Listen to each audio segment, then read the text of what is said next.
Graham County Board of Commissioners meeting to order. Members of the County Board of Commissioners are advised hereby of their duty under the State Government Ethics Act to avoid conflicts of interest and the appearance of such conflict, and further are instructed to refrain from participating in any matter coming before this Board of County Commissioners with respect to which there is a conflict of interest or the appearance of such conflict. Dale, would you do the invitation for us, please? Would you do the invitation, please? Almighty God, we thank you for another opportunity to work together today and to conduct the business of this county. I pray, Lord, you will lead, guide, and direct our thoughts, and that we will be mindful, Lord, of you every day and the struggles that we face. Be with us, watch over us, and protect us. In Jesus' name I pray. Amen.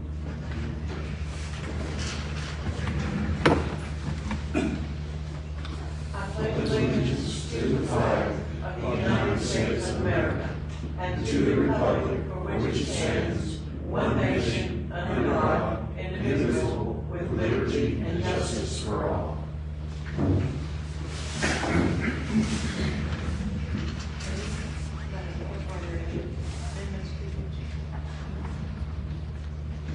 To the agenda. Yep, we have one like to add 5.A for Mark with Zito Media.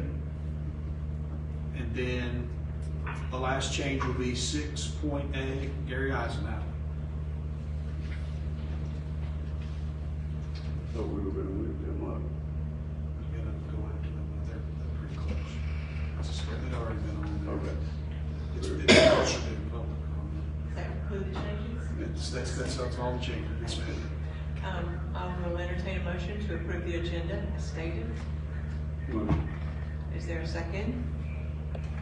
Second. Thank you. All in favor?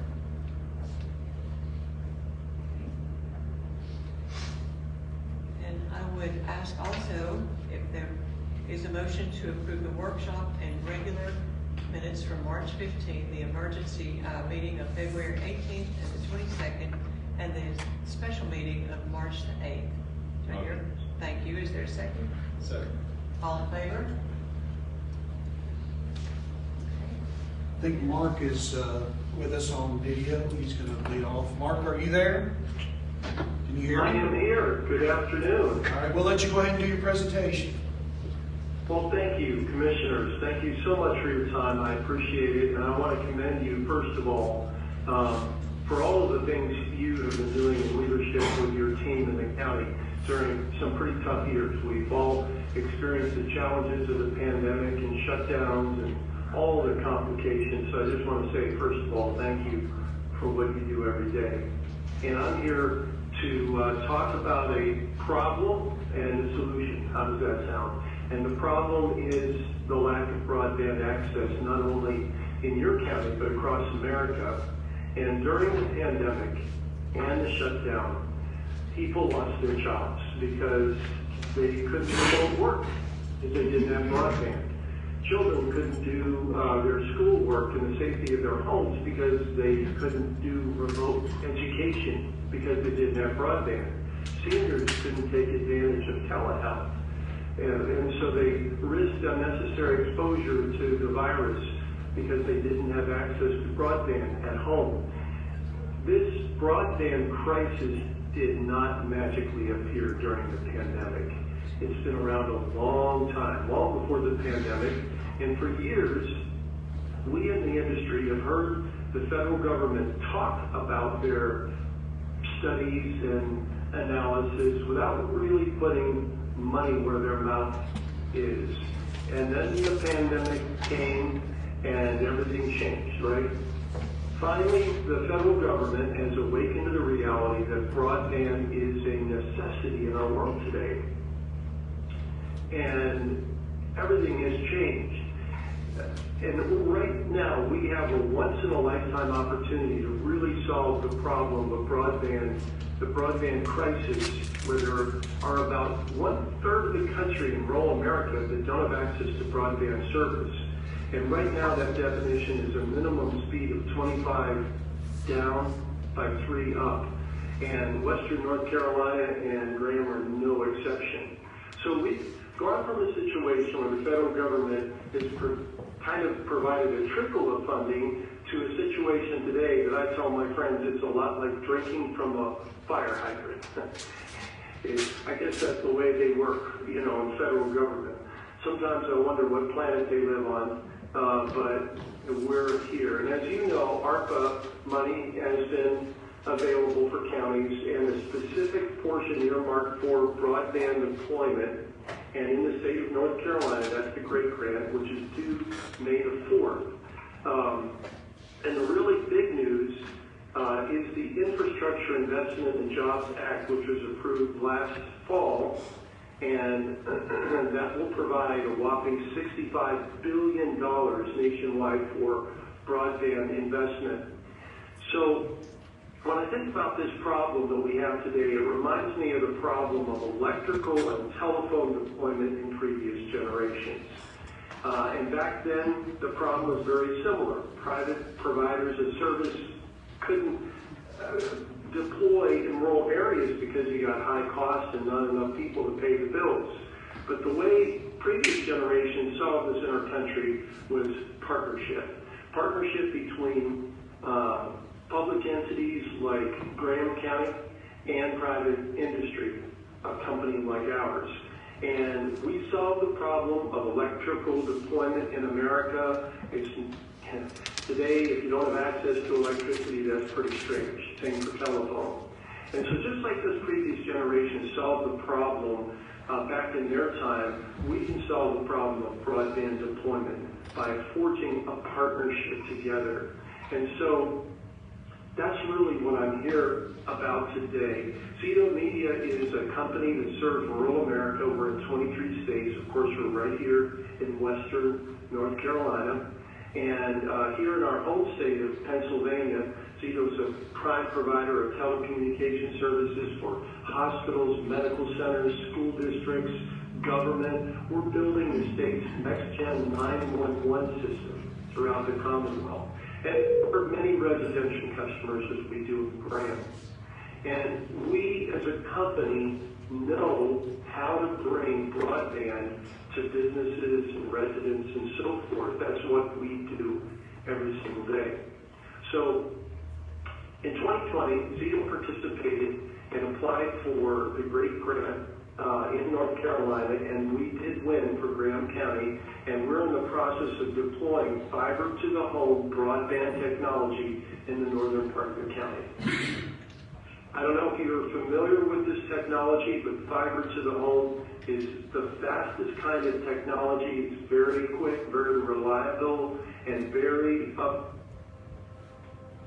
to a future-proof technology. So where we're building new systems, whether it would be what we're building right now in Graham because of the 2020 GREAT grant, or what we're proposing for today, it's going to be all fiber to the home. And, you know, the benefit of that is that it's very cost effective to scale up that bandwidth. You know, bandwidth requirements always change. It's very reliable. Fiber optic networks offer us a high degree of flexibility to not only meet the demands of broadband today, but tomorrow, and really for quite some time down the road. And let me say this, as a company, we've got some skin in the game. What I mean is that we are prepared as a company in our application for your county in the current round of GREAT grant to contribute up to 50% of the total project cost of $2 million CapEx to build out to 499 new locations there in Graham County. And we wanted to let you know that just like in previous generations, we can't go it alone. We are seeking partnership with your county in the current GREAT grant application. And we're not necessarily seeking a financial commitment. However, the state might require some from you. But our partnership with you has a value because we recognize the business of working together. And it also enhances our opportunity in the GREAT grant application for a better chance of approval, which means those 499 locations could get served. So in neighboring Swain County, the commissioners have enthusiastically supported what we're doing. They've agreed to partner with us. We see these partnerships as an honor. We don't take it for granted. And the state itself strongly supports such partnerships. And, we're looking beyond the Great Grant to the next round of funding from North Carolina, which is called CAB, which is Completing Access to Broadband. And that'll be an opportunity for you as a county to partner with the state to fund broadband deployment projects in unserved areas of the county. And again, that program encourages partnership with private providers like Zito Media. And of course, I mentioned that the really big funding opportunity is yet to come. That's IIJA, the infrastructure bill. $65 billion, the way that's going to look for you is that will come through the state.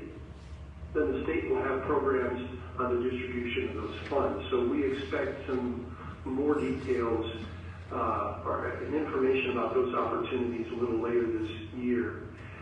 So we really do want to work together with Graham to finally push back the digital divide, is what they call it, in your county and other places. I just want to take a quick moment here and show you on the map what we're looking at for your county, and enough of my talk. I'd be very happy to entertain your questions as well, but I'll go ahead and hopefully this will come up where you can see it.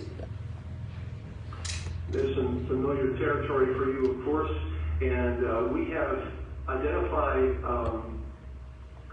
about 34 areas, they're in green, that we will be doing this new fiber to the home deployment through the Great Grant. A little bit closer, you can see around Robbinsville what that looks like. In terms of the current build out that we're doing, that's fiber to the home. And again, everything that we're going to build out in all of these areas is going to be pure fiber to the home. By the way, fiber technology is what gets us in the telecommunication business across continents, over mountains, under seas. So you can imagine how amazing it is to have fiber come to your home or your business. As a matter of fact, most systems in urban areas don't have fiber to the home. So here we are, a provider, talking about fiber to the home deployment in rural Graham County, and we're proud of that. We're proud to be able to bring that kind of world-class technology to you, and it helps to make your county more attractive. There's a lot of people that, as you know, are moving from the cities, and they're looking at some of the beautiful locations to relocate family, home, and work. And a beautiful location like Graham County is important to them. But one of the top 5 questions they'll ask is, what kind of broadband do we have here in the county? So hopefully we can help provide a good answer for you. So we appreciate your consideration. The grant deadline is coming up shortly, May 4th. We are working together with Southwestern Commission, particularly Becca Scott, and she could help facilitate that with you. But at this point, I'll just open it up for your thoughts and your questions that you might have.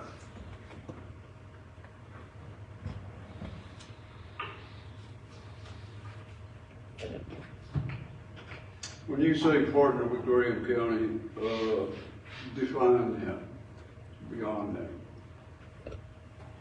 So the partnership would be, traditionally it means a partial financial commitment as well, and in this round, investment of ARPA funds is often looked at very favorably. So the partnership is more of, it's not a real formal kind of thing. We as the provider are going to deploy this, but what it does is it helps to, it's an effort where I think we're working together and doing all that we can to solve this problem. me and Becca would have a little bit more information about the specifics. Thank you. Sure.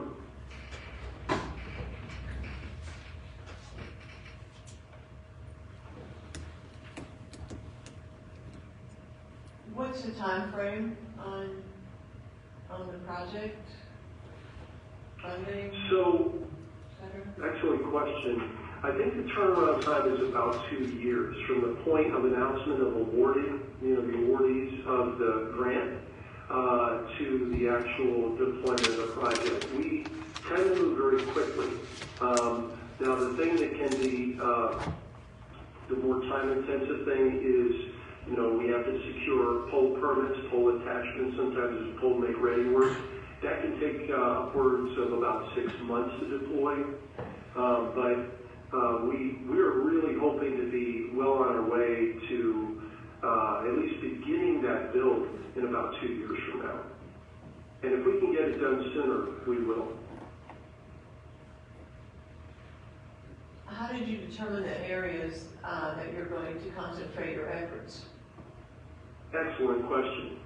So we followed the guidelines of the GREAT grant from the state. And what they wanted to do in this round is to deploy in areas that are not served reliably by 25/3 service. That's the federal definition of broadband service, 25 megabits down, 3 megabits up. In addition, they took off the map areas that have already received funding. So government funding for broadband. So that would be the previous round of the GREAT grant. That would be what's called the RDOF from the FCC Rural Digital Opportunity Fund. Also the USDA's Reconnect funding program, and finally the FCC's Connect America Fund. So we got all of that data from your state. And let me say this. You all in North Carolina are well ahead of the game. I am really impressed with your state.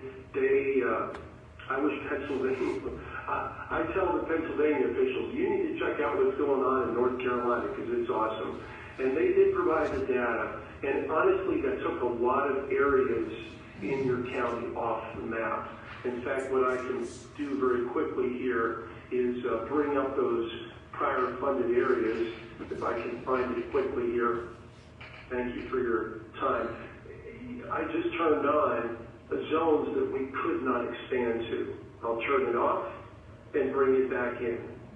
And then there are a few other things like the Connect America Fund. I'll go ahead and add those as well. And so when we were looking at areas, ideally first contiguous to our existing network, which you can see in the blue lines, that's the coax. Red is our fiber. And then the second thing we looked at was population densities. And the third thing, of course, we had to look at was actually available areas. One of the things that I've not turned on is the FCC 477 data that is for current providers. See if I can get that on quickly here.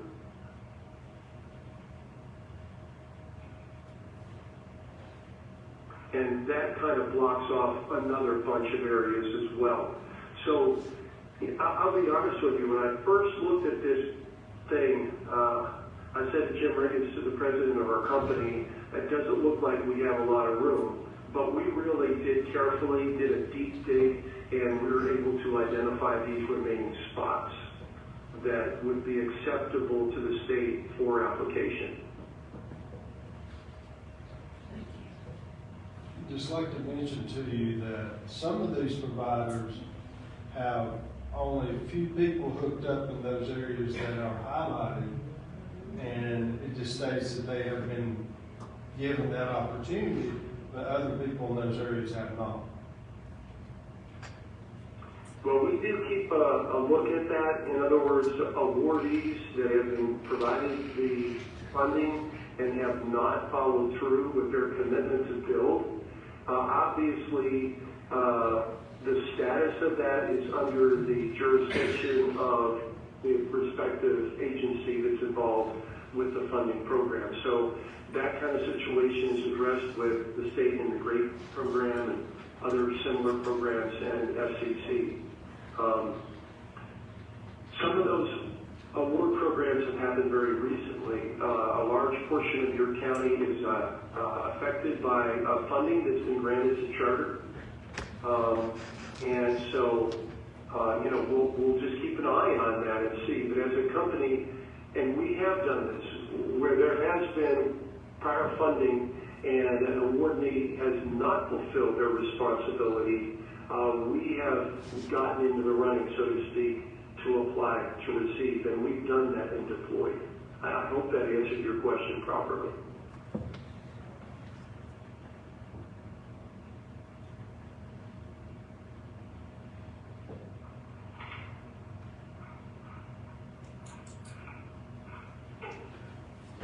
Are there any other questions or comments from anyone?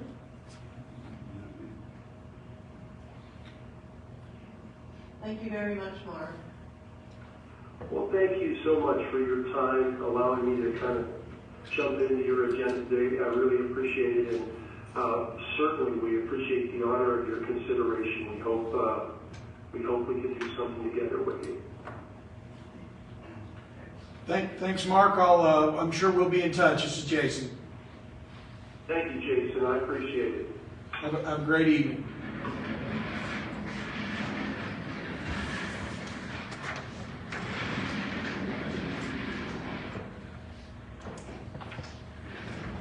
Mr. Garrett would be next. David? Thank you, Commissioners, for giving me the time today. My name is David Garrett. I work for the Southwestern Commission and I'm the Director of the Southwestern Workforce Development Board. And I'm here today for one agenda item, and that is an update of our consortium agreement. It's a housekeeping item. A little bit of history of that. Back in 2015, the Workforce Innovation and Opportunity Act was signed into law. And that allowed us to establish our 7-county consortium that's aligned with the Southwestern Commission, our economic zone. When reviewing our document, we realized that our chief elected official and how we select the chief elected official needed to be updated and be clearly defined in our consortium agreement. Chief elected officials they make sure that our budgets are approved and our plans are approved and help us bring folks on to the board is some of the things that a chief elected official does. And what we want to make sure that each county it's fair and equitable across our region, that each county has a chance to be a chief elected official, and we needed to clearly define that. Right now, our chief elected official is the Honorable Gary Shields from Macon County. His term under this new agreement will end on June 30th of 2023, and then we'll roll into another 2-year term, and actually we've established Grand County to be the next on the next slot for that.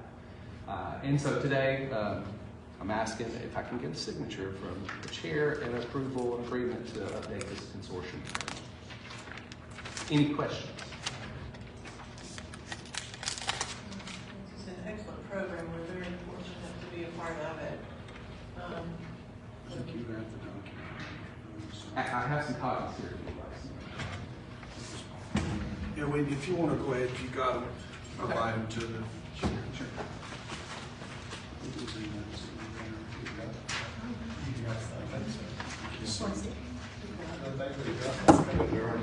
It was actually number 4 was one section we updated, and now it establishes a 2-year term and exactly which county we put it in.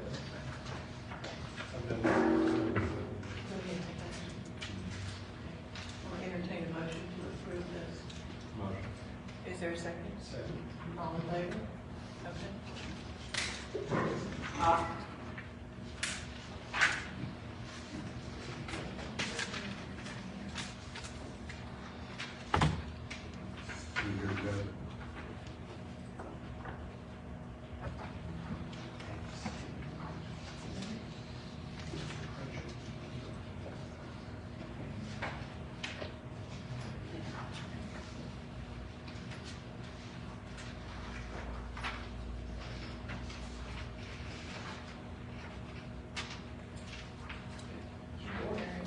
Appreciate it. Thank you, guys. Thank you.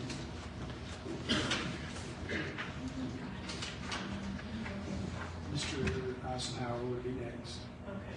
David, thank you. It's a pleasure having you with us. Come again anytime. Thank you so much. Appreciate Sure. it. You're good. I will now yield to Gary Eisenhower. Come ahead, Gary. I'm here on behalf of all the kids in the county. They've been able to go to Blyersville and everywhere else to participate, just have a place to ride their horses, And I was trying to get a place fixed. If we could get a piece of land back that we used to use some way, and it would, just for the kids and the people that's got horses to have a place to come. And it could also, like I told Dale a while ago, if anybody needs, if you could have to put on something even for the rescue squad, to raise money for it sometime. But it's just mostly a place for them to go ride and enjoy themselves, But like I say, only cost to be if could get the property. We've got enough people that would do all the work, what it would take to put it back. That'd be the main thing, or maybe put it on ones like wreck insurance or something, like for liability or something, so we wouldn't have to carry a liability if somebody failed or something. That would be basically the only cost to the county. We used to have one out there, and Is that the same area? You thinking about the same area? yeah, out there behind Stanley, where it used to be. When I worked for D.R. Phillips, he done all the work, furnished all the equipment, dredged the sand for the ball field, for a place, for a horse arena too, There's a lot of people that ain't here that's got a lot of horses, there's a lot of horses, Any of you have questions for Gary? No problem, the county manager to check with AG Holdings. It's Gio. To see if it's feasible first. It's their land. Yeah.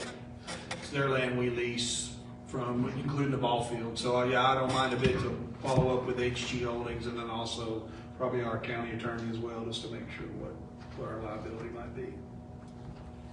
So, and we'll get back with you, Gary. How soon do you need to know? Projected. whenever. As soon as you can. Soon as we can. Yeah. Got a lot of the ones that's got, like Denny Orr, he's got a bunch of horses. And a lot of people they've got the equipment before they get all out on jobs if you have to do a little work out there, Give me a few days. I've never really dealt with HG Holdings a whole lot. When they started the process of getting it, they got the property back. I don't know how responsive they are, and our attorney's out of town right now. I think he's not going to be here. I think he's out on vacation. So just give me a chance to get those two entities together, and we'll figure it out from there. Okay. Appreciate it. Thank you all for y'all's time. Leave your contact information here. Yeah, my cell number is 828-735-4029. We talked to them when we were working out the property situation out there, and I think that riding area was actually mentioned in the conversation out there that day, and they indicated that they would be willing to lease us any part of that property if we had a need or use for it. So I don't think it'll be an issue. So we'll track it down. Appreciate it. Thank you all. Thank you. Thank you I all. think it's a great idea. Yep. Okay, It's good for the kids.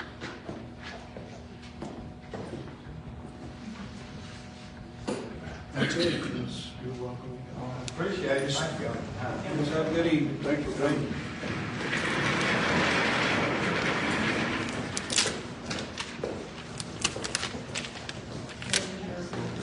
All right. Well, good evening, commissioners.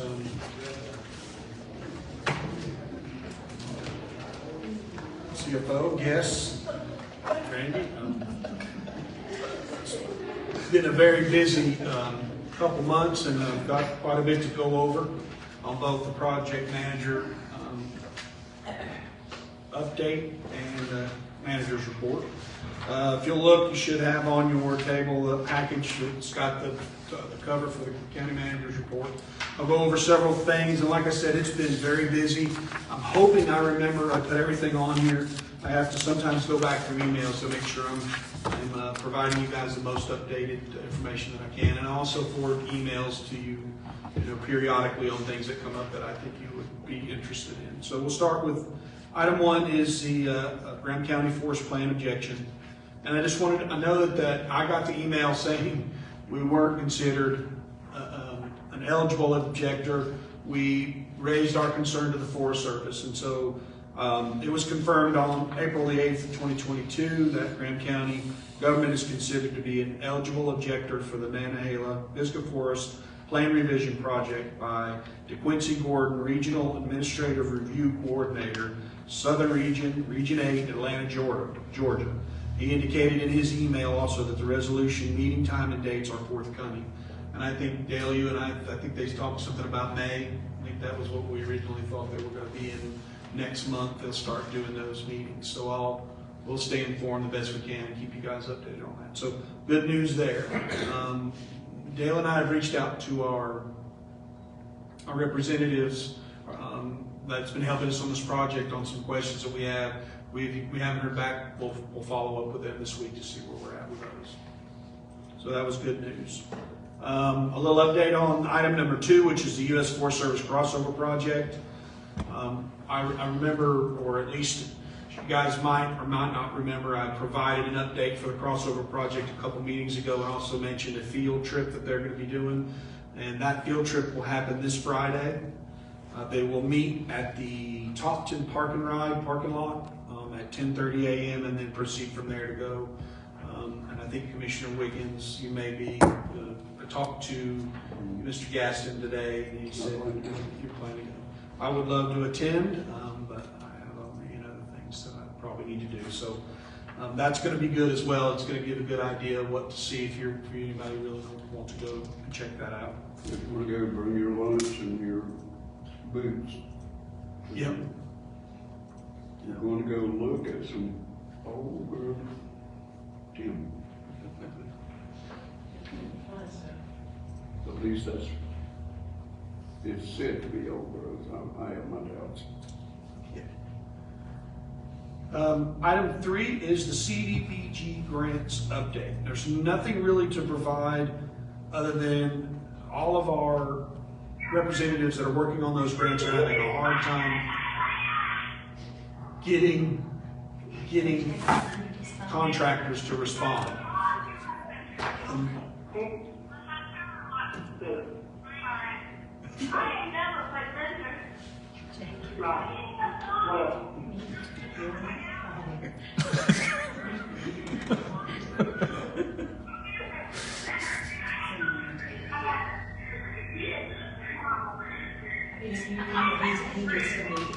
Tell him to mute it. I did. I sent him a text. Joe had to go to his daughter's softball game. That's why He's the coach. He's multitasking. Yeah, he's multitasking. Somebody get a home run. So, like I said, there's not really a whole lot to provide under the Cdpg grants unless I'll ask Ms. Garland if she's heard anything new, any updates.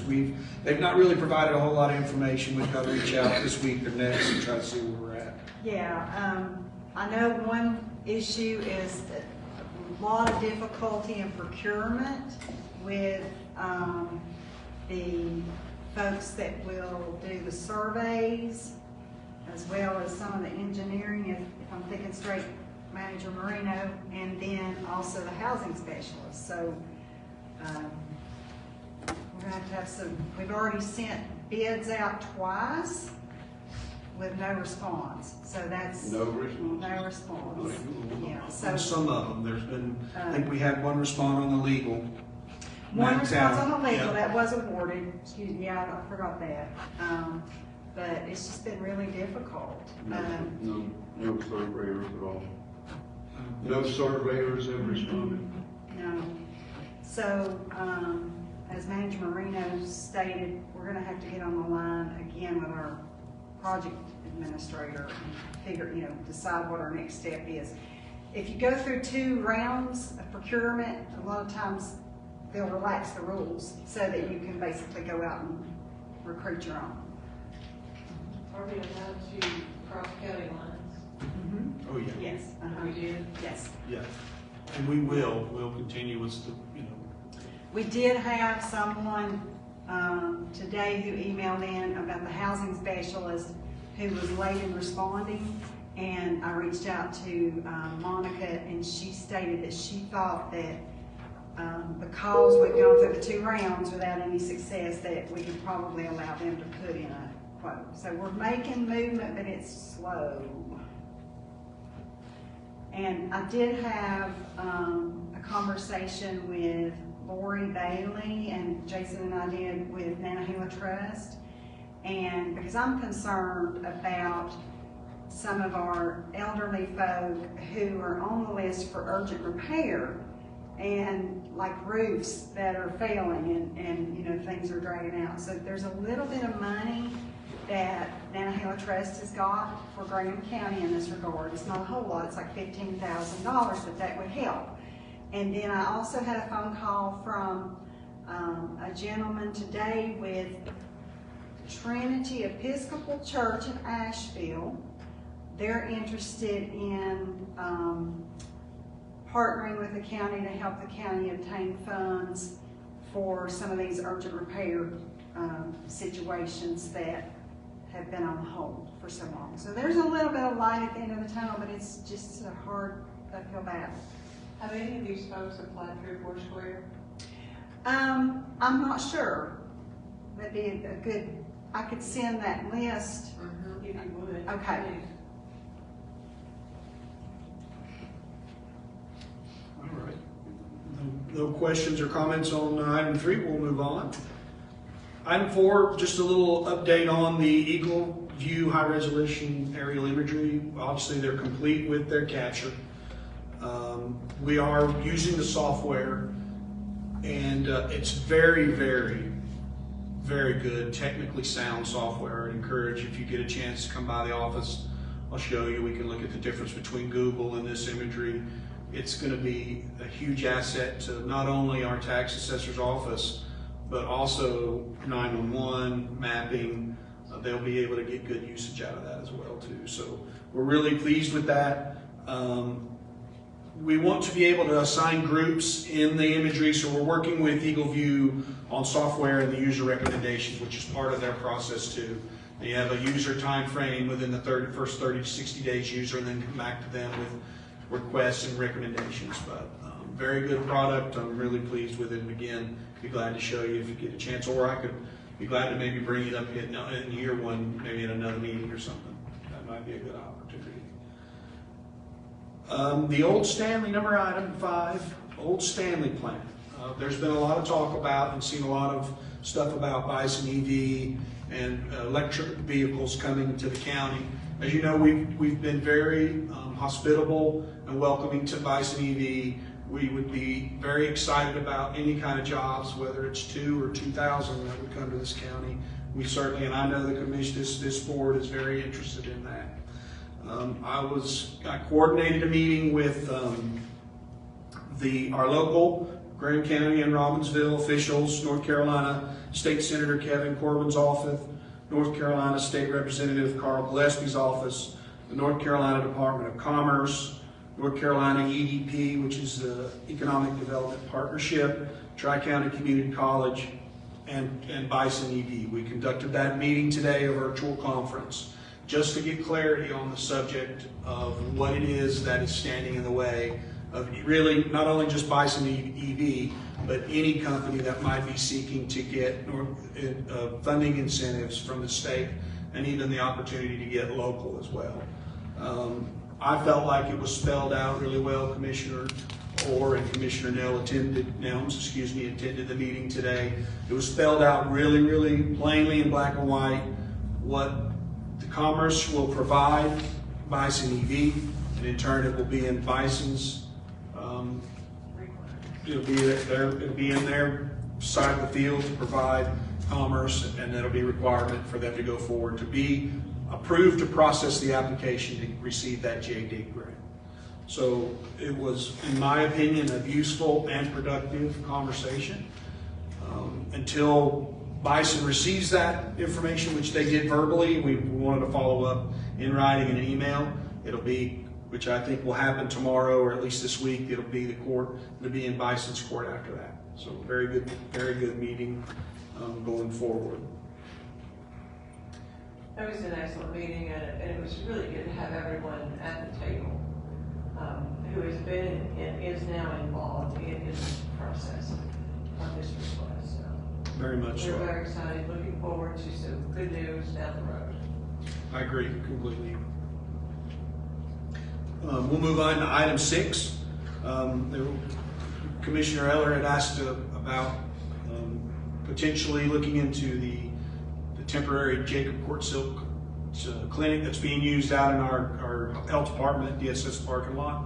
I was able to get in touch with the company, finally took some running phone calls down, and the trailer is actually owned by Rose Office Systems, and they were accommodating with the thought of being interested in selling it to us, and have provided a quote, as you see, and they do like their buildings. So I've provided you the email that came back as to some of the reasonable reasons why the facility costs what it does. And it is worth noting that medical facilities, as I'm sure Commissioner Cody knows, there's some specific requirements that are a step up, that have to be easier cleaning surfaces and have to be medically approved to be used. So that would certainly up the cost of a facility to a certain extent. So I've provided you, the commissioners, this. Obviously the decision doesn't have to be made unless the commissioners do tonight. What I've asked our office, tax assessor's office, and actually Mr. Ferris, who's within our office working for us as an appraiser, is to look into the facility to try to get us an idea of what we feel like the facility is worth. I'd like to pass that on to the commissioners.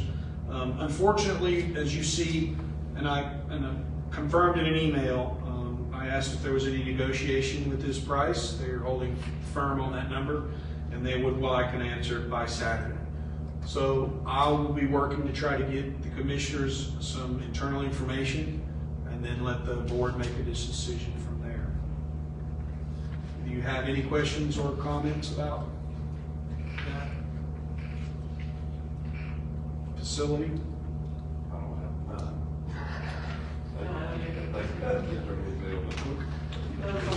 2 cents. 2 cents on that one. But thank you for asking the question. It's good to get the information. It is. It was very good. All right, moving on. As you may be aware, I think I forwarded an email. I did go with our tax assessor's office and our attorneys and attended the Brookfield site visit on April the 7th with Sansucci, and of course our attorneys, and we site visited and toured the Chiola and Santila dam and powerhouses, and that was for the reval tax assessment for next year. A little bit contentious, but we got it done. I was going to ask you on when. It was uncomfortable at times. Everybody said you were. Yeah, they were. They really liked us. The Sansucci brothers are very direct. Yeah, and just leave it at that. But I was glad to go to be able to look at that and see how that process was working. Item 8, moving on, the Wachacha Malt. I know I brought this up to the board previously, and I think bringing it to the attention of several people at the Forest Service has maybe had them go out there and look. And I talked to Andy Gaston today, and they were in agreement that the road is in really bad shape, and this could be a public safety issue for our county and the Forest Service as well because of the radio towers that we use. So he's getting together with Forest Service personnel next week to see what they can do. And obviously it's a Forest Service road, but we maintain the facility out there. I said, I can't speak for the board, but whatever, if you want us to help in some way, I can take it to the board and see what they say, but we need to get that road passable for people to come out and do maintenance. It has to be passable even if it's not a 4-wheel drive. because sometimes your technicians don't have four-wheel drives, they have two-wheel drive vans that they go with. So I just wanted the board to know that I've still been addressing the shape of that road and didn't want to put it on Graham County as the sole, money provider to work on a Forest Service road. And Mr. Gaston understood that, and he understands the problem with the road. He just knows it's having a hard time internally to get that money as well. So he's bringing in other people from the Forest Service to see what we can do. There's other agencies that are needed to be contacted too. NC Forest Service, Highway Patrol, TVA, I think. Yep. Maybe even Fontana Village. I'm not sure if they've got repeater repair or not. There's several. Very true, and I told them that if at Graham County collectively, with the board's permission, would obviously be willing to go in as their part in a sixth or an eighth of what everybody else is to make sure that stays that way. My initial plan was to approach the Forest Service to get their engineers to do a plan for the road to not only fix it, provide the proper drainage, and what it would take to annually take care of the road so it doesn't get into this shape again. And then what it would take, that maintenance and what to fix, let us know what we could all collectively put in together and get the thing fixed. So that's the plan. I'm hoping that's the plan they'll go with, is to get an engineered design of the road so it can be fixed right and then maintain it from there. You'll be contacting the other users. It'll either be me. I'll either have to facilitate that, or I'll work with Andy Gaston that will facilitate it. Did he give you a date? He didn't give me a date. He said next week. He just didn't give me one. Okay. Didn't Verizon have equipment up there? D-Net or somebody's up there. I'd still like to know where after that tower. They want to be up They there. want to be. Okay, I thought they were. Yeah, he kept mentioning that, and everybody doesn't really want to hold their breath at them coming. They were going to do everything, fix the road, put a new tower, but Yeah, but they we just can't wait. The road is in such a bad shape. Off of it, might do nothing else. Yep. Yeah, I know, but they got money from the state of North Carolina to do that. They did. And they've went dark. They keep saying they're going to do it, but the longer we wait, the worse the road gets. What's Jay's assistant, what's her name? Emily? What's Jay's office? She had that contract. Oh, yeah. That's the last thing Yeah, we heard. Yeah, I we think took that contract 3 or 4 different times. Yeah. So I don't know where But, that is. Or is it in the hands of Verizon, or do we know? it's. No, it's AT&T. It's They Exactly, AT&T. AT&T. The got last, the money that, the guy from North Carolina, the government from New Jersey, the big tall skinny guy, I can't think of his name. Keith Conover. Yeah, we need to communicate with him. Keith Conover, because he was the one that was involved from the very beginning. What's his name? Keith Conover. If you'll recall, they wanted to build a tower and then we lease it for a payment that was basically gonna pay for the cost of the tower over several years. Yeah. And I think where everything went dark was when Emily went back to them and said, we're not gonna pay for your tower. No. Yeah. Did we hear anything further from them after that fact? No. That was good. Yep. And I may be wrong, they may not have gotten the funding, but I know for sure they were looking for it, or they either had it, one of the two, expecting it from the state. And even Andy said that they went dark. Yeah. Nobody on their end can get hold of anybody either. Well, let's put some light on it. Certainly the road. Okay, there's no questions so far. We'll move on. Item 9, as Commissioner Wiggins had mentioned, you've been requested to, if you are interested in taking part of the Beaver Management Assistance Program, participation 2022 to 2023, and you've been provided the form, if you're willing to do that. I want to see what the board's recommendation would be for that.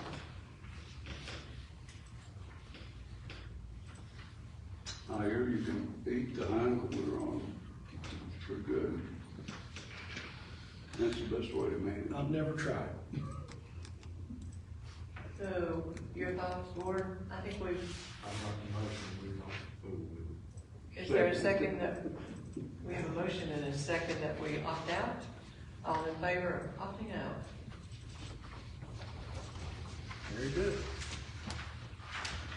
All right, moving on to 10. Just wanted to make sure that the board wanted to approve this going forward. We talked about it, and I think we approved a lot of things we talked, but I just wanted to make sure. Jerry Monroe has since moved in, and we'll talk. I know that even Commissioner Eller had talked about, making it worth his while, and we're looking at that for the new budget year, and they understand that for July 1. But he's moved in to maintenance. The maintenance department is become basically working with Scott, but also a HVAC refrigeration technician.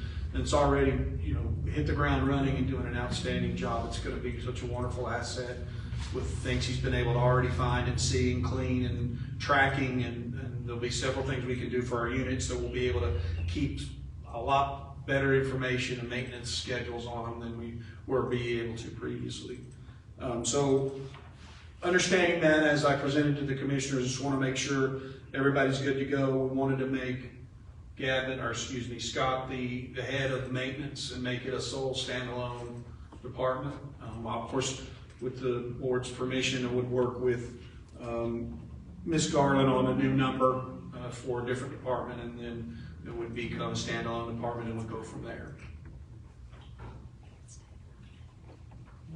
Okay. Can we put that down for some discussion in close, please? Sure. Thank you. Yep.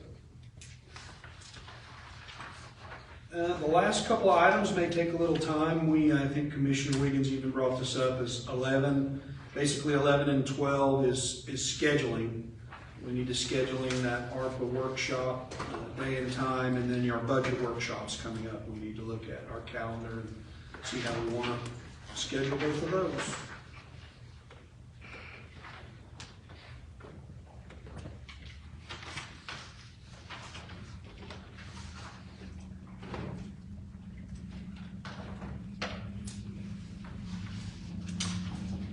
I guess we could look at ARPA first, right? Ms. Garland, and probably need at least a day. What do you think, a half a day to a day, probably? At least a half a day to probably go through that. Yeah. So just look at the availability, I guess. You're going to be asked to have a special meeting for a public hearing later on by our finance director, Becky, on Monday the 2nd. Along with the health board. The health board meeting's at 6 o'clock on that day. So you're free on Tuesday. I don't have anything down for that 3rd.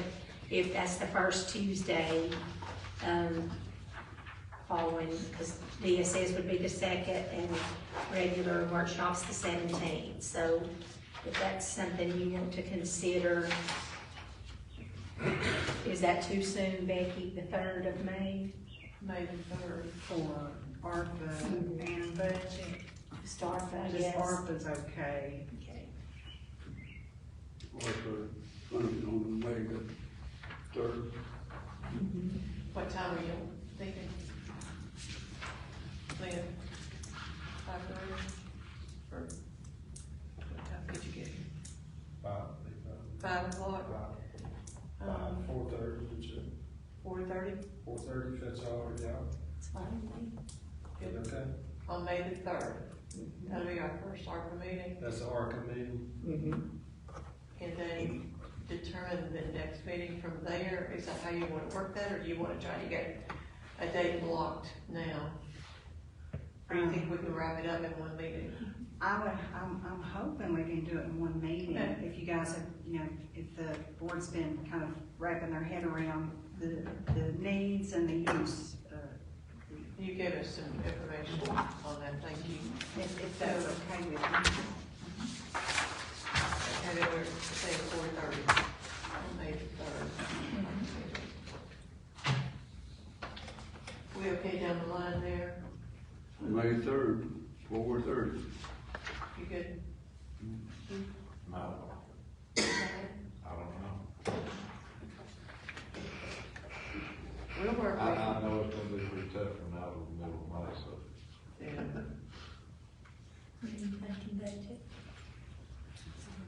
We've got, the 10th is DSS and of course the 17th is. So do you want to do the week of the 8th? Or you going to? I'll be out of town. Okay, So maybe the week of the 16th. that would be the third week in May. Do you want to, I for know- budget I know in the past, the board's done budget workshops and on the Fridays. on Fridays? That's, so that Commissioner Cody can On participate. Friday, what date? 20? So maybe the 20th and 27th of May.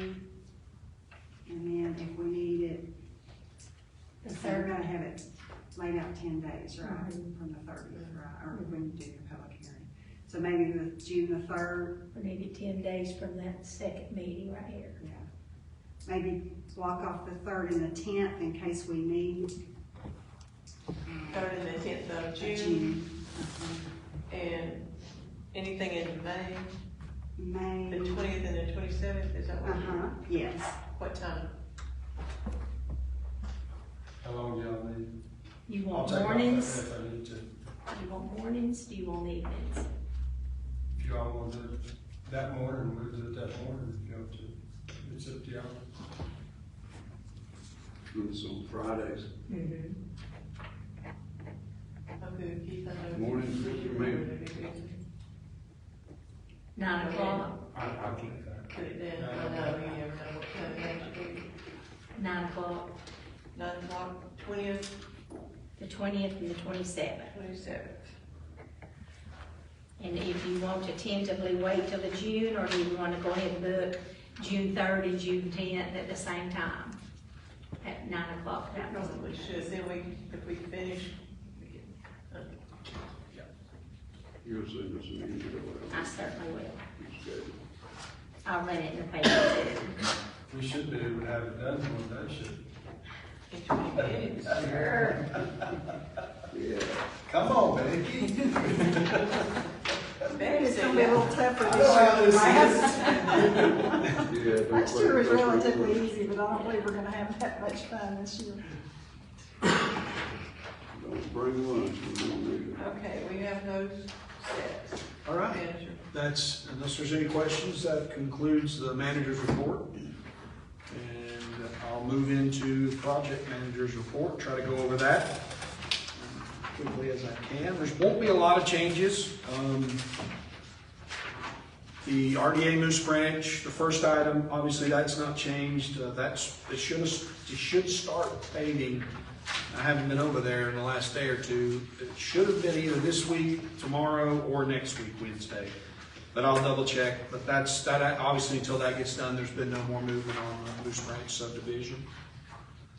Very little has happened on the cemetery and the recreation building. A couple of things that had happened. Number one, we were finishing the roof and it's rained almost every other day. Plus the one gentleman was out with a medical issue, but they're back. They should be back on site today. We also had to rent a seamer. We did that last week, got all the roof open seams seamed, and now they can put the ridge cap on. So the building should be in the dry this week, and then we'll be able to proceed with finishing with the, I think there's 2 roll-up doors that need to be put in, some door hardware, windows need to be installed, and then just everything gone back over punch list, tighten everything up, and then we'll be ready to move forward. So about 65%. With the dry netting completed, with all their completed, it'd be about 65%. If you've had a chance, item number 4, to walk through the Board of Elections is real close to being complete. I'm showing it at 90%. The casework is due the first week of May, and we're hoping that when that week is done, that will be, once we get through with our final inspection and get the CO, we can turn that over to the Board of Elections. Now, because that'll be during, basically some elections coming up and during that time frame, They probably will not decide to take over and move in until around June, the first week of June or the end of May.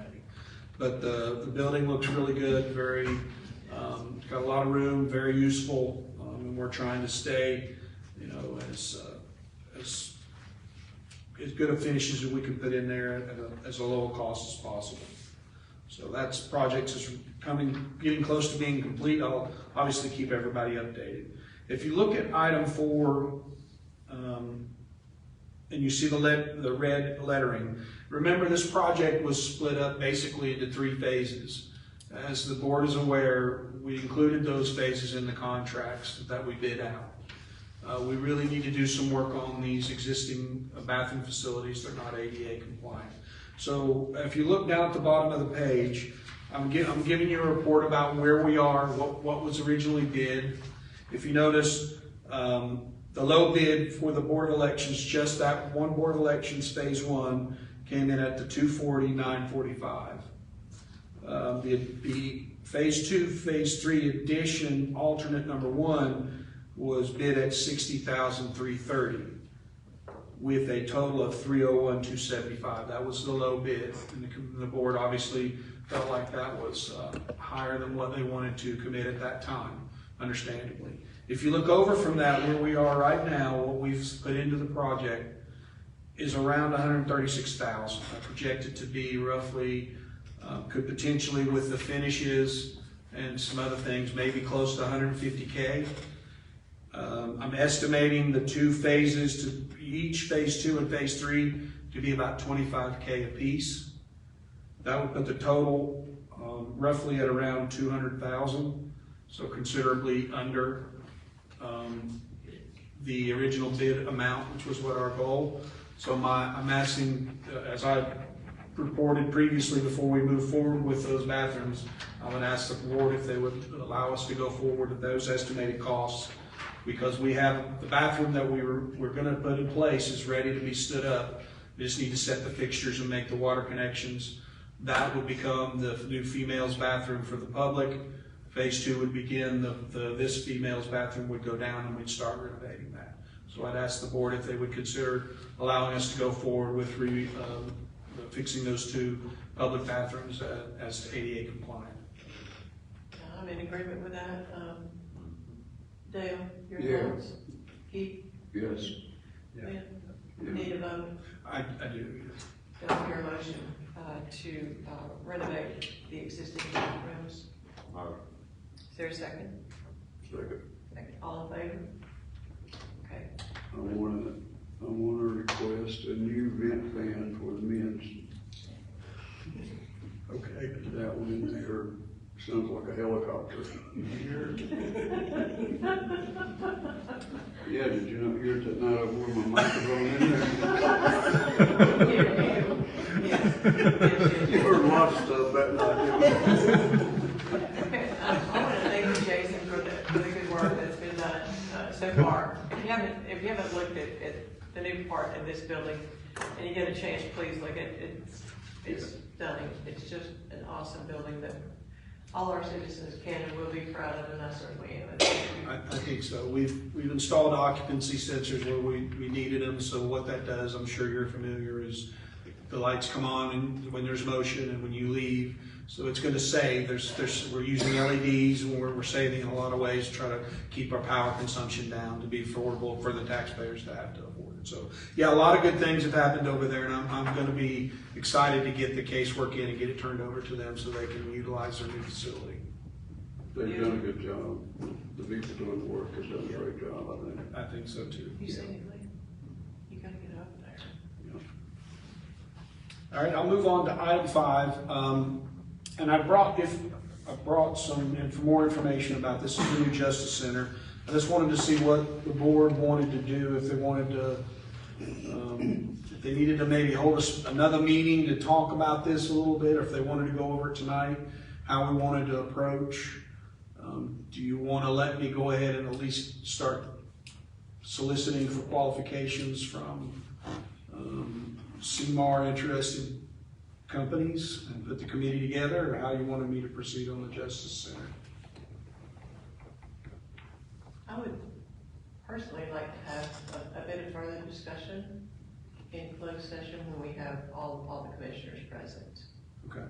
If we can get that arranged pretty quickly. Okay. I don't know what the others think. What's your thoughts, Lynn? Somewhere around that.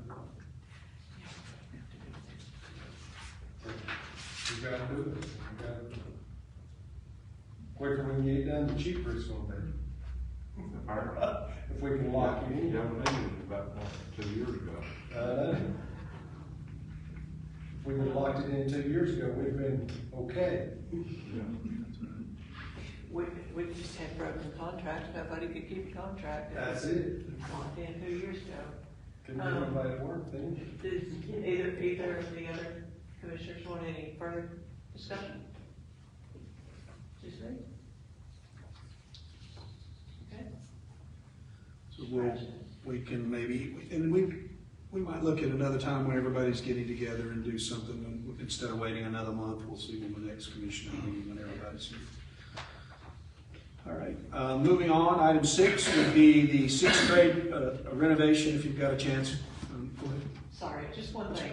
We might want to get through a budget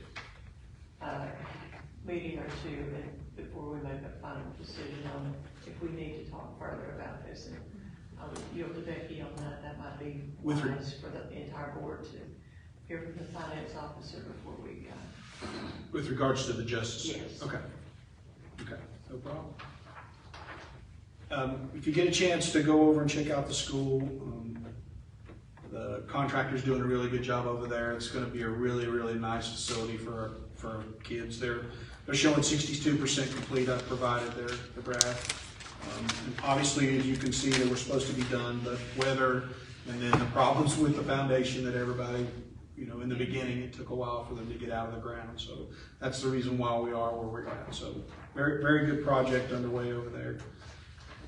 Very well needed for our kids here in Grand County. Item 7 of note is both of the snowbird projects, little snowbird projects. I'm glad to report that at least a couple of people have responded with RFIs that I know of. And so they did because they were worried about a time frame. They did extend out from the 30th of March till this past week, 15 April, this past Friday, that when the RFIs were due. And then they extended the bid date out to 29 April at 2 o'clock. So we're hoping to get several. I've looked at the plan room. There's at least 6, I think, contractors that have gotten the plans for the project. So I'm very optimistic that we will have at least 3 bids on that 29. Hopeful as well. Do you know if the engineers have actually visited that property? They did, and they brought their surveyor out too. Okay. Their surveyor did the survey for all the topo stuff that you see. Their surveyor come out and did all that. Okay. I was out there when their site visit. I went out there with them. There's a couple of people were concerned about some things out there, and they wanted to get that actually done on the property at night.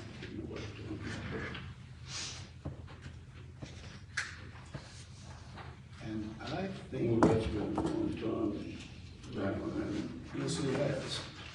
I think, unless you have any other questions for me, I might leave you alone on that one. Thank you. I always want to say that I appreciate the board's support on the things that we're doing. A lot of good things are happening in Grand County, so thank you. Thank you, Jason. Okay. Becky, for the finance report. Okay, and you'll note that my report's probably going to be quite lengthy. I've put out 3 or 4 packets separate so that hopefully it'll make it a little easier for us to move our way through. The first packet is the actual finance report with a cover page. The second packet that I'm going to deal with is budget-related matters. And then we've got some issues on a debt issue that we're working on. So that's going to be some installment financing preliminary documents that I'm going to need to go through. And then, I also put a graphic down on your desk of the opioid money that's gonna be coming down. I'll speak to that briefly. So I'm gonna start with the finance report. As of March 31st, our reconciled balance in our general fund was $10,157,440. That is down from this time last year, but it's all explainable, and it's down from this time last month. We had a busy month in finance. We paid our P&J, which is our Health and Human Services debt payment. That was $230,000. We also, the board approved the purchase of some defibrillators and a QRV for EMS, and that's about $60,000. The board approved $10,500 for a new mower for the grounds. Our inmate costs for the jail were humongous this past month. They exceeded $20,000. We paid our retirement. It's about $65,000 a month in March for March. Typically, it follows the next month. So we had quite a bit of additional expenditures that were all scheduled, but that explains part of the reason that our cash balance dropped. As you will see when we get into the match on the school fund, you'll see another reason why our cash balance has dropped, but we have a plan for that. On page 2, you'll see our real property taxes collected were a total of $90,693, of which $77,000 was the current year taxes, and a little over $13,000 was back taxes. And then our DMV continued to increase at $47,666. So that's not as healthy on the real and the ad valorem as it's been being, but we're still tracking ahead of this time last year. If you look on page 4 in the highlighted area, we're about $37,000 higher collections this year over last year, and about $22,000 in DMV. So we're still tracking ahead. And our percentage collection is still ahead of this time last year at 96.36. It was 95.73 this time last year. Our operating results for the general fund, page 5, we took in right at $1,086,000 in revenue. Spent a little over $1.5 million. We had a deficit of $428,000. That's not unexpected. We will have deficits every month until the end of the year because we've pretty well collected most of our property taxes. We've used up most of the health department funding, and so that starts pulling that surplus down. But if you look on page 6, you'll see that our surplus is at $1.745 million. We were at $2.2 million this time last year, but we've done a lot of stuff this year, and we've made a lot of improvements with our capital projects and so forth. And so it's all good things that's driving the change in our cash balance and in our operating results. Sales tax on page 7 was a little lower than normal, or has become a new normal. It's still way ahead of where we were 2 or 3 years ago. We collected, exclusive of the quarter-cent sales tax, $194,000. That would have been for the month of February. So you expect it to dip in February because you're in the dead of winter. But it's still quite healthy compared to where we were pre-pandemic. And we are $155,000 higher this year in sales tax collections as opposed to last year. Our quarter-cent sales tax for February was a little bit less than $16,000. So since we put that in place 2 years ago, or 3 years, I can't remember which. I don't know if it's 2 or 3, I guess it's 3 years ago, we collected $680,000 toward our courthouse project. So you will see and you'll note, and I needed to backtrack on page 1, that we have a little less than $2.3 million set aside, and that's mainly that sales tax money. And then you'll also note that the board approved for me to open the North Carolina Capital Management Trust account for the SCIF grant for $5 million. So we made that transfer, and we actually earned a little interest on it, so we got $333 in interest. Wow. Above and beyond the $5 million. Interest rates are increasing, and I noted as we looked at the capital management trust accounts, they were actually got about $100 in interest or $2.2 million before. It's been about $8 or $10. So nothing like pre-pandemic levels where we were getting a couple $1,000s a month in interest. Is there any way to know if that is good news or bad news? Well, you know, it's a double-edged sword when we get into the debt issue. I do know. And then you'll see our tax collections continue to work their way forward on page 8. And then just a real quick synopsis. My numbers don't exactly match Jason's. We're going to tree those up. But you'll notice the fourth line on page 9, the middle school county match. The county has expended to date $612,701 in that project. And then that school project so far has cost a little more than $2.4 million. So we've still got some room in the budget left over for them to complete the project, and I'm just crossing fingers that they come in within budget. We've put aside, I have segregated the sales tax in this project cost so that hopefully if there's any overages, either that'll help cover the overages, or the school may have a little money to get some furniture and fixtures with. So we hope that we're able to accomplish that. Is there any questions on the finance report? Okay. The next packet is budget-related matters, and you'll notice that we've got our budget report included there. You'll notice I've highlighted a couple things. At this point, we should have 25% left in our budget because we've run through 3 quarters of the budget year. Most all of the departments are running either below budget or right at budget, which is where we want them to be. Countywide, we're at 34% remaining. So this is the time when, beginning in May, we'll be cutting off purchase orders. The department heads are used to that routine, and then we'll be really scraping the pennies to make sure we come in within budget. I've highlighted public buildings and custodial services because those two look a little out of whack, and there's a reason.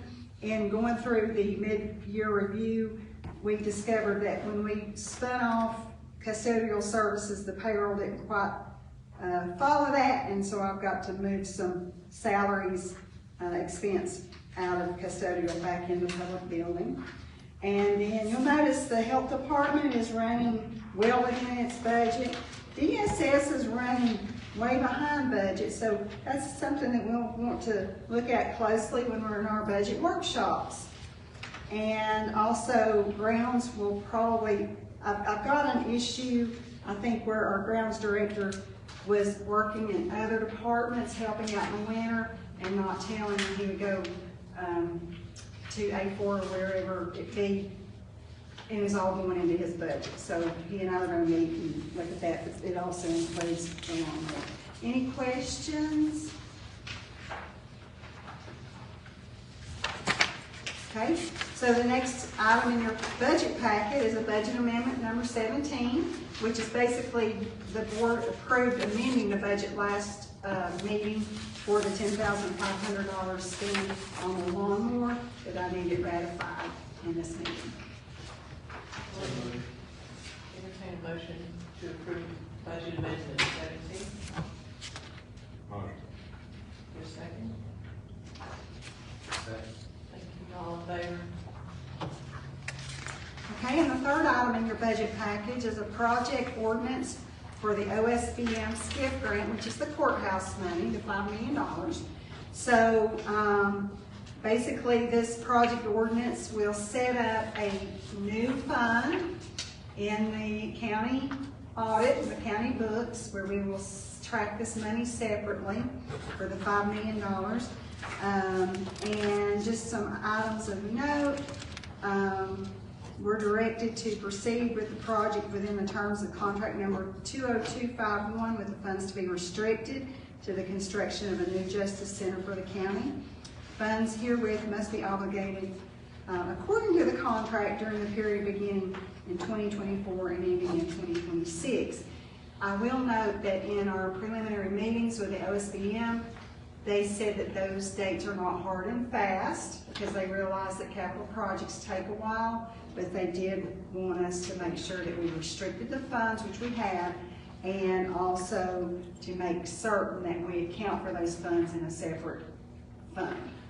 So I would need board approval, if it pleases the board, for this project ordinance to be put in place. Entertain a motion to approve this ordinance. Motion. Is there a second?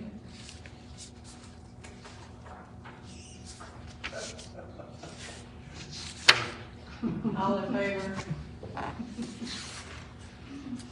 We want to make sure we do everything right with that $5 million so that they don't ask us to give it back. The next packet is a preliminary financing document.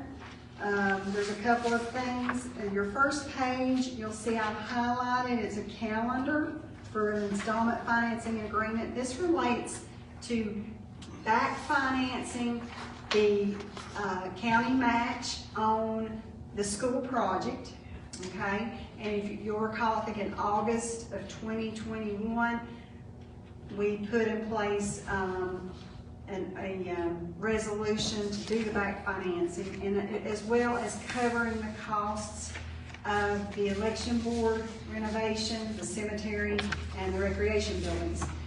This process has been a little drawn out than normal because since we are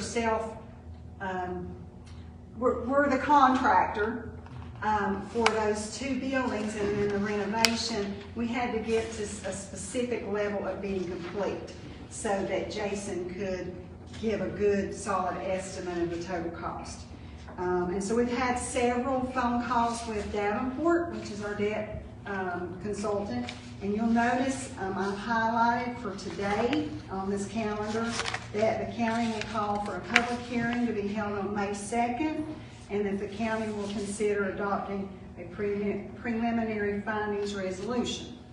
So that being said, if you'll flip over 1, 2, 3 more pages, you'll see that we have already requested this Graham Star in the event that the board will call the public hearing, notice of the public hearing, which will occur on what date? May 2nd. Okay. And you'll notice that we will be financing no more than $2.3 million, which will cover the cost of the county match on the school project as well as the capital projects. If we see that we don't need to borrow that much, we won't borrow that much. But this is a not to exceed. And so the first action I would ask for would be for the board to call a public hearing to be held here at 196 Ninth Street on May 2nd, 2022 at 5 p.m.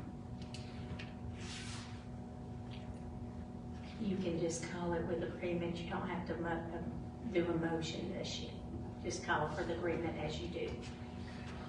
Is there anyone on the board opposed to said public hearing? No, that's the same day as health board, right? So, maybe public hearing, and then we'll be having the health board meeting here. Yes, yes. That's correct. Public hearing declared. Okay, the next page is our resolution of the County of Graham, North Carolina, authorizing the negotiation of an installment financing contract and providing for certain other related matters thereto. It's a 3-page resolution. However, if it's pleasing to the board, I will just go through the high spots the highlights of this. Again, this will be resolving to borrow an amount not to exceed $2.3 million to finance the cost of the school, middle school, county match, the cost of the election board renovation, the cost of the recreation building, and the cost of the cemetery building. The plan of financing includes using this building that we're sitting in as collateral, and possibly the two new buildings that are being constructed as collateral on the loan.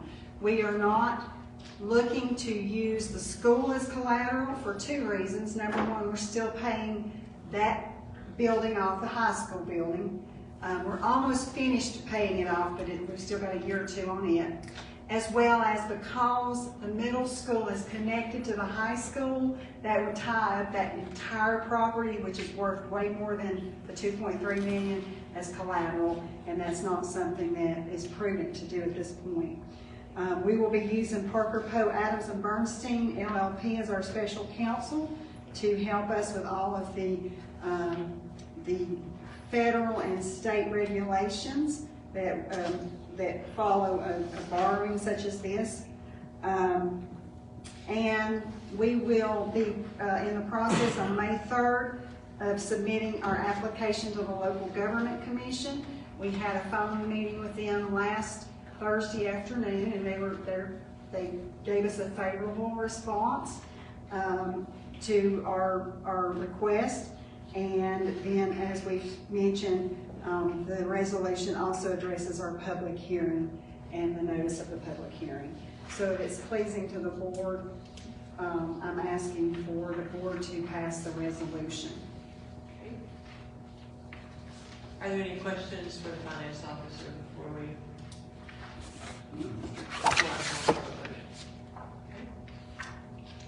I will entertain a motion to approve the resolution. Is there a second? All in favor? And the last item in this regard is a notice to Joint Legislative Committee on Local Government of proposed local government financing. This is a letter that, if the board approves the letter to be released, I will be sending to the General Assembly, the Local Government Commission, and also the Fiscal Research Division of the General Assembly, stating that we are working toward making a borrowing that I've referenced in the notice of public hearing and the resolution. I will be signing this letter, but I need permission. Do I hear a motion to approve the letter? Motion. Second? All in favor? And I think you have one more action item. Yes. We have Relating to the audit. yes, we have the unit letter, which we will be submitting to the Local Government Commission tomorrow, outlining our response to the one finding we had in the audit related to the timeliness of the audit. And if it's pleasing to the board will adopt this letter, and then all of the board members, as well as Manager Marino, Clerk Kim Crisp, and myself will sign the letter. Do I hear a motion to approve the Motion. letter regarding the audit? Is there a second? Second. All in favor? Thank you. Okay, and last but not least, I wanted to give you just a graphic of our opioid settlement. The DOJ is expecting us to get our first piece of funding in that. The total we'll get over a 18-year period is $1,181,671, of which this spring, probably toward the end of May, the county will receive $45,399, and then this summer we'll get an additional $99,842. Over time, this money will vary. I'm not sure why. I guess it has to do with the final settlement that all of the departments of justice made with these national companies. But toward the end, the last 6 to 7 years, this amount will level out at $52,147. I did have some correspondence with Steve Manch, which he is right up underneath our AG, who, our AG has expressed the desire to come to Graham County. He's very, very interested in the programs that Graham County has put in place. Our recovery work program, as well as the Dogwood Trust funds that Beth is working in. And he wants to speak with Graham County because he says that our programs fall right in line, and they do, with the MOA that we hammered out on the 555 committee. So I thought that was pretty awesome that we've gotten the attention of Raleigh again, in a good way. So I was real pleased with that. We hear several comments and get questions about our RDA. Yes. Here, and of course that was helped along by the Dogwood Foundation, and we have a wonderful board, and thank you, Jason, and all of you that sit on that board. That has been a stressful project, but it's one that we're very proud of, and having driven by Moose Branch to see how it's laid out for the 13 lots for low to moderate housing, please go and give us your feedback. Love to hear from you. It's the first subdivision of its kind since the East Fort Hill houses were done in the early 70s, I think. Wow. That's great. Yeah. It took a long time and a lot of effort. I know Dale was in the front end of that, and thank you, Dale, for your leadership there.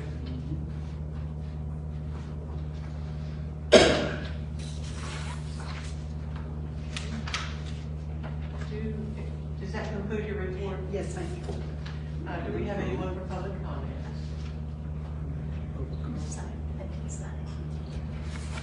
No one managed it. I just want to make comments about the individual mark with the media. We attended the meeting in Macon County regarding to they actually given total security to offset some of the broadband. And it was brought up at the meeting that if one person received service, that whole area was considered Served. served. And so that was one reason I asked the question about what I did. It was a good question, and that has been done since day one with every survey, and it's very just misleading as far as semantics. But we was also advised that, and I hate to be like this, but Frontier has reconstructed their management team, and they're supposed to be more, I don't know, service oriented to trying to get things fixed. I'm not sure about that. None of us. We've all had experience with it, so over the years. I didn't see Beach Creek anywhere on that map. Yeah. That's why I I believe in asked. miracles. Pardon? I believe in miracles, I do too. but I have my doubts about some of them too. Very much. A reasonable man. Thank you, Commissioner Cody. All right, we'll move into item 10, the discussion items. First one is releases, $901.49, and discoveries of $2,885.52. Need action. Motion approved. Motion to approve. Do I hear a second? All in favor? Thank you. The next one is approved to send a letter of support for Bison EV. Excuse me. Again, I don't know if the board wants to wait to see what Commerce comes up with and then, but that's your call. I Who think are you we sending the letter to? It was just a letter of support for Bison EV to them, like they mentioned in the meeting. Yeah, have you got, It should be on, it is. Yeah. It's 3 pages. yeah, Yeah, 3 pages in. So it's two Bison yeah. Yeah. It's very, very short but informative.